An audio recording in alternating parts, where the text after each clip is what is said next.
shield against the sky opening scene. A montage of news footage showing rockets streaking across the sky, followed.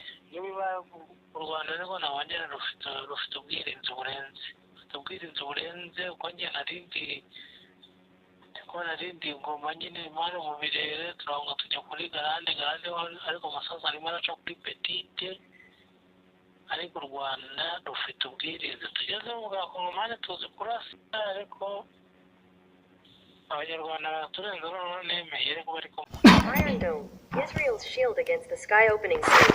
A montage of news footage showing rockets streaking across the sky, followed by explosions and scenes of devastation. 0 to 1 o'clock. Narrator. In the heart of the Middle East, where conflict has raged for decades, a technological marvel has emerged as a symbol of hope and resilience. The Iron Dome missile defense system.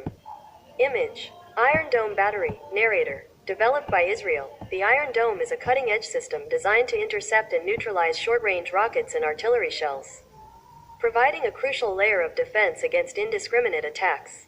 1 o'clock to 2 o'clock. Expert 1. The Iron Dome is a game-changer. It's not just about protecting infrastructure. It's about saving lives. Narrator. The system operates on a complex network of radars, computers, and interceptor missiles. Radars scan the sky, detecting incoming threats and feeding the information to a command and control center. Image. Radar system. Narrator. Computers analyze the trajectory and target of each threat, determining whether it poses a significant risk to populated areas. If so, interceptor missiles are launched, guided by precision algorithms to intercept and destroy the incoming projectile mid-air. 2 o'clock to 3 o'clock. Expert 2. The Iron Dome is not foolproof, but it has proven remarkably effective in intercepting a high percentage of incoming rockets. Narrator. Since its deployment in 2011, the Iron Dome has intercepted thousands of rockets, significantly reducing casualties and damage in Israel. 3 o'clock to 4 o'clock. Footage. Scenes of Iron Dome interceptions, showing rockets exploding in midair. Narrator. The system has become a symbol of Israel's technological prowess and its determination to defend itself against constant threats. 4 o'clock to 5 o'clock. Expert 3. The Iron Dome has not only saved lives but also provided a sense of security to the Israeli population. Narrator. However, the Iron Dome is not without its critics. Some argue that it encourages a culture of impunity among those who launch rockets, while others question its cost-effectiveness. 5 o'clock to 6 o'clock. Expert 4. The Iron Dome is a valuable asset, but it is not a substitute for a comprehensive peace solution. Narrator. Despite these concerns, the Iron Dome remains a vital component of Israel's defense strategy, providing a crucial shield against the constant threat of rocket fire. 6 o'clock to 7 o'clock. Footage. Interviews with Israeli citizens who have experienced rocket attacks, highlighting the impact of the Iron Dome on their lives. Narrator. For many Israelis, the Iron Dome represents a lifeline, a technological marvel that stands between them and the dangers of conflict. 7 o'clock to 8 o'clock. Expert 5. The Iron Dome is a testament to human ingenuity and our ability to innovate in the face of adversity. Narrator. As the conflict in the Middle East continues, the Iron Dome remains a symbol of hope and resilience, a testament to the human spirit's ability to overcome even the most daunting challenges. 8 o'clock to 9 o'clock. Footage. Scenes of daily life in Israel, juxtaposed with images of Iron Dome interceptions, emphasizing the contrast between normalcy and the ever-present threat. Narrator. The Iron Dome, a shield against the sky, a testament to human ingenuity, and a symbol of hope in the face of conflict. 9 o'clock to 10 o'clock. Closing scene. A panoramic shot of Israel, with the Iron Dome radars in the background, symbolizing the country's determination to defend itself and build a future of peace and security. End screen. Credits and additional information about the Iron Dome.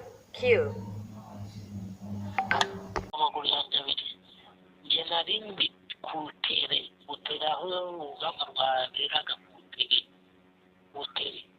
u Rwanda rufite ubwirinzi burengeje uko mwabitekerezaga. Twebwe abakongomani rero tujya tuvuga ngo u Rwanda rufite ubwirinzi, nta bombe n'imwe bateraga, u Rwanda rugasubizaga mu kirere ntigwe ku butaka. Usibye utusasu turiya duto hano wageraga tugasanga guhura n'umuntu nyine wakamukomeretsa, nta birenze ni kwa kundi n'izo dusasu dutaruka tukagwayo, ariko urebye iyo biba u Rwanda niko nabongera rufite ubwirinzi burenze uko njye narindi ngoma nyine impano mu birere turabona tujya kuri garande ariko amasasu arimo araca kuri petite ariko u Rwanda rufite ubwirinzi tugeze mu Gakongomani tuzi kurasa ariko abanyarwanda baraturenza noneho nemeye ariko bari kumvuga ubwo ibisasu byose byageraga mu Rwanda babipfurizaga mu kirere ntihagire na kino kigwa iyo biba ari ibigwa ariko kuba byasenye henshi ariko babirasirizaga babipfurizaga mu kirere ntihagire na kimwe kigwa ku butaka. Intudi TV show. Link people with friends. Mpagaze ku maguru yanjye abiri njye narindi kutere aho urugamba rwaberaga butere u Rwanda rufite ubwirinzi burengeje uko mwabitekerezaga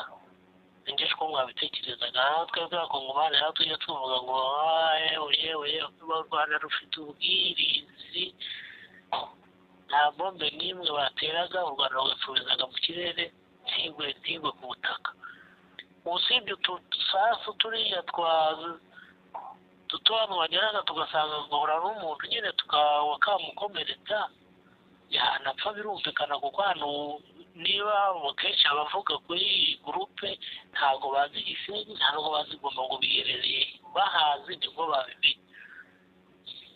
babimenye ni nko ku nzu y'umuturanyi wawe aho utuye ntabwo rero watera ibuye ku muturanyi bari mu hoteli iwawe baza ngo ku muturanyi atera ibuye byashoboka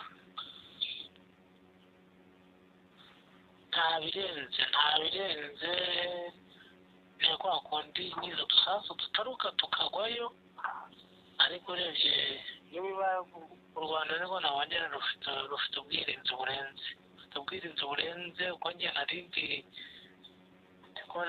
ngoma nyine impano mu birere turabona tujya kuri garande ariko amasasu arimo araca kuri petite ariko u Rwanda rufite ubwirinzi tugeze mu Gakongomani tuzi kurasa ko abanyarwanda baraturenza noneho nemeye ariko bari kumvuga ubwo ibisasu byose byageraga mu Rwanda babipfurizaga mu kirere ntihagire na kino kigwa iyo biba ari ibigwa ariko kuba byasenye henshi ariko babirasirizaga babipfurizaga mu kirere ntihagire na kimwe kigwa ku butaka baramukahe tena inaanza